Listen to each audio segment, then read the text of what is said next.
ഓം നമോ ഭഗവതേ വാസുദേവായ ദേവകീനന്ദനായ ച നന്ദഗോപകുമാരായ ഗോവിന്ദായ നമോ നമാം.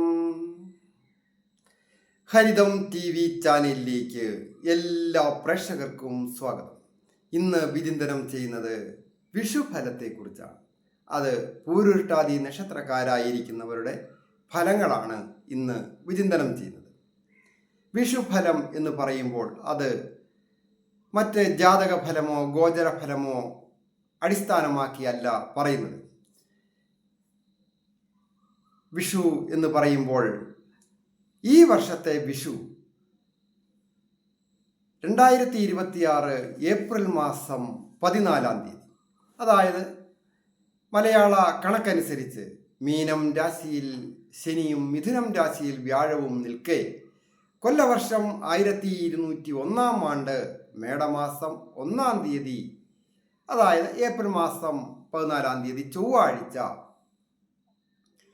ചതയം നക്ഷത്രം കൊണ്ടാണ് ഈ കൃഷ്ണപക്ഷത്തിലെ ദ്വാദശി തിഥിയും സുരഭികരണവും ശുഭ്രനാമനിത്യവും ഒത്തുവന്ന ദിവസം ഭൂമി ഭൂതോദയം കൊണ്ട് രവി സംക്രമണം.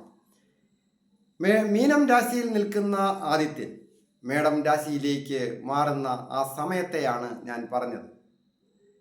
അങ്ങനെ മാറുന്ന ആ സമയത്തെ അടിസ്ഥാനമാക്കി ചതയം പൂരുട്ടാതി നക്ഷത്രക്കാർക്ക് വന്നു ചേരാവുന്ന കാര്യങ്ങൾ, അതായത് അന്ന് ചതയം നക്ഷത്രമാണല്ലോ, പൂരുട്ടാതി നക്ഷത്രക്കാരുടെ ഫലമാണ് പറയുന്നത്. പൂരുട്ടാതി നക്ഷത്രക്കാരെ സംബന്ധിക്കുന്നിടത്തോളം വളരെയധികം നല്ല ഒരു അംഗീകാരമൊക്കെ കിട്ടാൻ പോകുന്ന ഒരു വർഷമാണ്. വിഷുഫലം ഒരു വർഷത്തേനുള്ള ഫലമാണ്. ഒരു വർഷത്തിനകം ഏതെങ്കിലും തരത്തിൽ ഒരു അംഗീകാരം വന്നു ചേരുക, തൊഴിലുമായി ബന്ധപ്പെട്ട് ഒരു പ്രമോഷൻ വന്നു ചേരുക, കുടുംബത്ത് ഒരു കാര്യങ്ങളൊക്കെ നല്ല രീതിയിൽ നടത്തിക്കൊണ്ടു പോകുവാൻ സാധിക്കുക, സ്വന്തമായിട്ട് ഒരു സ്ഥാപനമുള്ളവരാണ് നിങ്ങൾ എങ്കിൽ അത് നല്ല രീതിയിൽ വിജയിപ്പിക്കുവാൻ സാധിക്കും. പ്രവർത്തനം മന്ദീഭവിച്ച് കിടക്കുന്ന ഒരു സ്ഥാപനമാണ് എങ്കിൽ പോലും പുനരുജ്ജീവിപ്പിച്ച് പ്രവർത്തന സജ്ജമാക്കുവാൻ സുഹൃത്തുക്കളുടെയോ മറ്റുള്ളവരുടെയോ ഒക്കെ സഹായം ലഭിച്ചു എന്നും വരാം.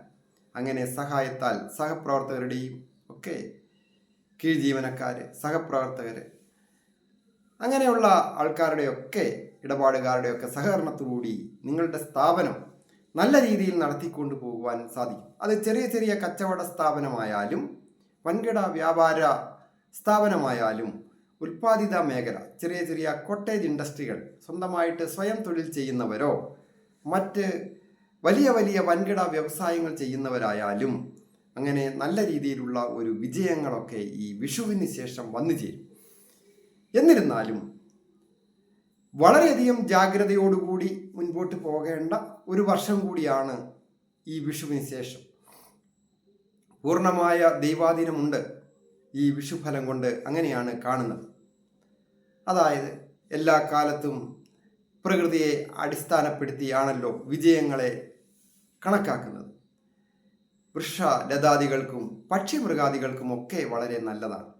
ധാരാളം മഴ ലഭിക്കുകയും ആവശ്യത്തിന് വെയിലും ഒക്കെ ഉണ്ടാവുകയും പൊതുവെ പ്രകൃതി അനുഗ്രഹിച്ച് നൽകുന്ന ഒരു കാലാവസ്ഥയാണ് ഈ വിഷുഫലം കൊണ്ട് കാണുന്നത്.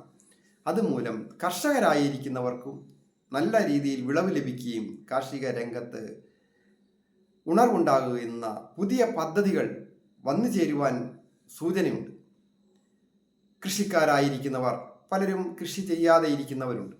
അങ്ങനെ കൃഷിയിടങ്ങൾ, വെറുതെ കിടക്കുന്ന കൃഷിയിടങ്ങൾ കൂടി കൃഷിഭൂമി കൃഷി യോഗ്യമാക്കി കൃഷി ചെയ്യുന്നതിന് സാധിക്കുന്ന ഒരു വർഷമായിട്ടാണ് കണക്കാക്കുന്നത്. വിളകൾക്ക് നല്ല വിളകൾ നല്ലതുപോലെ ലഭിക്കുകയും ലഭിക്കുന്ന വിളകൾക്ക് നല്ല വില ലഭിക്കുകയും ചെയ്യും. അങ്ങനെയൊക്കെയാണ് കാണുന്നത്. അത് കാർഷിക വിഭവങ്ങൾ, ഭക്ഷ്യ യോഗ്യമായ വിഭവങ്ങളായാലും മറ്റ് വ്യവസായങ്ങൾക്ക് ആവശ്യമായ കൃഷിയായാലും സുഗന്ധദ്രവ്യങ്ങളുടെ കൃഷിയായാലും ഒക്കെ വളരെ പുരോഗതി പ്രാപിക്കുന്നതിനൊക്കെയുള്ള സൂചനയുണ്ട്. അത് ഇടനാടുകളിലായാലും മലമ്പ്രദേശങ്ങളിലായാലും തീരപ്രദേശങ്ങളിലൊക്കെ ആയാലും ജീവിക്കുന്നവർക്ക് കാലാവസ്ഥ കൊണ്ടും മറ്റ് പ്രകൃതി അനുഗ്രഹിക്കാലും ആരോഗ്യം പൊതുവെ തൃപ്തികരമായി.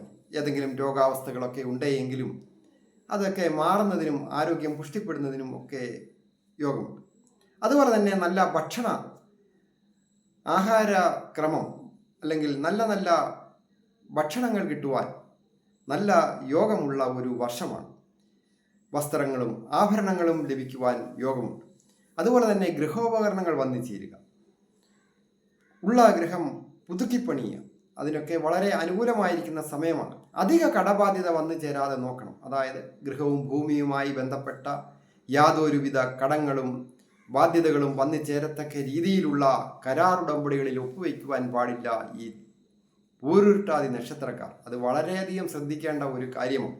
അതുപോലെ പണം കടം കൊടുക്കുന്നതും കടം വാങ്ങുന്നതും വളരെ ശ്രദ്ധിക്കണം. അല്ലാത്ത പക്ഷം വലിയ വലിയ മനക്ലേശങ്ങളും നിയമപ്രശ്നങ്ങളും മാനസികമായ പ്രശ്നങ്ങളും ഒക്കെ വന്ന് സാമ്പത്തിക നഷ്ടങ്ങൾ വരുവാൻ സൂചനയുള്ളതിനാൽ വളരെ അങ്ങനെയുള്ള കാര്യങ്ങളൊക്കെ ചെയ്യുന്നത് വളരെ ജാഗ്രതയോടുകൂടി വേണം ചെയ്യുവാനായിട്ട്. ഈ നക്ഷത്രക്കാരായിരിക്കുന്നവർക്ക് സന്താനങ്ങളെ കൊണ്ട് നല്ല അഭിവൃദ്ധി ഉണ്ടാകും. വിദ്യാർത്ഥികളായിരിക്കുന്നവർക്ക് വിജയങ്ങൾ വന്നു ചെയ്യും. സ്വന്തം നാട് വിട്ടൊക്കെ പോയി പഠിക്കുന്നതിനും ജോലി ചെയ്യുന്നതിനുമൊക്കെ ഈ വിഷുവിന് ശേഷം ശ്രമിക്കുക, അതിന് സാധിക്കും. അതുപോലെ മറ്റ് യുവാക്കൾക്കൊക്കെ ആയാലും നല്ല തൊഴിൽ ലഭിക്കുന്നതിനും വിവാഹപ്രായമായവർക്ക് വിവാഹം ആലോചിക്കുന്ന യുവാക്കൾക്കോ മധ്യവയസ്കർക്കോ ഒക്കെ വിവാഹം വന്ന് നടക്കുവാൻ ദാമ്പത്യ ഭാവത്തെയൊക്കെ ഈ സമയം കൊണ്ട് നോക്കുമ്പോൾ വളരെ അനുകൂലമാണ്. ദമ്പതികളായിട്ടൊക്കെ ജീവിക്കുന്നവർക്ക് ഉല്ലാസയാത്ര പോകുന്നതിനോ പുണ്യസ്ഥലങ്ങൾ സന്ദർശിക്കുന്നതിനും അതുപോലെ തന്നെ ഉത്തമ സന്താന ഭാഗ്യം ഉണ്ടാകുന്നതിനുമൊക്കെ ദമ്പതികൾക്ക് നല്ല ഭാഗ്യവും യോഗവും ഒക്കെ ഉള്ള ഒരു വർഷമായിട്ടാണ് കണക്കാക്കുന്നത്. പ്രത്യേകിച്ച് മെഡിക്കൽ രംഗങ്ങളിൽ ജോലി ചെയ്യുന്നവർ, IT മേഖലകളിൽ ജോലി ചെയ്യുന്നവർ, അധ്യാപകർ, എഡ്യൂക്കേഷൻ വിഭാഗത്തിൽ ജോലി ചെയ്യുന്ന ധാരാളം ആൾക്കാരുണ്ട്. തീരദേശവുമായി ബന്ധപ്പെട്ട് മത്സ്യബന്ധനവും വ്യാപാരവും വിപണനവുമായി ബന്ധപ്പെട്ട ജോലികൾ ചെയ്യുന്നവർ, അതുമല്ല ഇനി ഒരു ഓട്ടോറിക്ഷ ഓടിക്കുന്ന തൊഴിലാളിയായാലും ഒരു ബ്യൂട്ടി പാർലർ നടത്തുന്നവർക്കായാലും വളരെ നല്ലതാണ്. അതുപോലെ കലാരംഗവുമായി ബന്ധപ്പെട്ട് വളരെയധികം നേട്ടങ്ങൾ ഈ നക്ഷത്രക്കാർക്കുണ്ടാകും. പഠിച്ച ആ കല ഒന്നുകൂടി പൊടിതട്ടിയെടുത്ത് ഒന്നുകൂടി പ്രാക്ടീസ് ചെയ്ത് രംഗത്തിറങ്ങിയാൽ ഈ വിഷുവിന് ശേഷം പ്രസിദ്ധിയും അതുപോലെ തന്നെ ധാരാളം ധനവും വന്നു ചേർന്ന് അത് ഇപ്പോൾ ചെയ്യുന്ന തൊഴിലിനും അഭിവൃദ്ധികരമായ രീതിയിൽ പുരോഗതി പ്രാപിക്കുന്നതിനും മനസ്സിന് സന്തോഷമുണ്ടാകുന്നതിനും നല്ല നല്ല ആൾക്കാരുമൊക്കെ ആയിട്ട് ചങ്ങാത്തം കൂടുന്നതിനും പുതിയ ബന്ധങ്ങൾ വന്നു ചേരുന്നതിനും വാർത്താ മാധ്യമങ്ങളുമൊക്കെ ആയിട്ട് അടുത്ത ബന്ധങ്ങൾ വരുന്നതിനുമൊക്കെ യോഗമുള്ള ഒരു വർഷമാണ്. ഓരോരുത്തരുടെയും വ്യക്തിപരമായ കാര്യങ്ങൾ അറിയുവാൻ ജാതകം നോക്കുന്നതിനും അതുപോലെ തന്നെ വിവാഹപ്പൊരുത്തം നോക്കുക, അല്ലെങ്കിൽ മറ്റ് ഏതെങ്കിലും തരത്തിലുള്ള മുഹൂർത്തങ്ങൾ നോക്കുക, വീട്ടിലെ കുടുംബ പ്രശ്നങ്ങൾ നോക്കുക, ദാമ്പത്യ ജീവിതമായാലും സന്താന ഭാഗ്യത്തിന് രോഗാവസ്ഥകൾ അങ്ങനെയുള്ള കാര്യങ്ങൾ നോക്കുന്നതിന് നേരിട്ട് വരികയോ എൻ്റെ ഫോൺ നമ്പർ താഴെ കൊടുക്കുന്നുണ്ട്, ഫോൺ നമ്പറിൽ വിളിച്ച് ബന്ധപ്പെടാവുന്നതാണ്. ഞാൻ ഹരികുമാർ, ദേവി ജ്യോതിഷാലയം, കാവുംപടി, മണർകാട്, കോട്ടയം. ഈ ചാനൽ പേരും നക്ഷത്രവും ചേർത്ത് കമൻറ്റ് ചെയ്യുന്നവർക്ക് വേണ്ടി ഞാൻ പ്രത്യേകം പ്രാർത്ഥിക്കുന്നതാണ്. നിങ്ങളുടെ വിഷയം എന്തുമാകട്ടെ ആ വിഷയവും കൂടി ചേർത്ത് കമൻറ്റ് ചെയ്യണം. അപ്പോൾ ഞാൻ അതിനു വേണ്ടി പ്രാർത്ഥിക്കും. എല്ലാവർക്കും നന്മ വരുവാനായിട്ട് പ്രാർത്ഥിക്കുന്നു.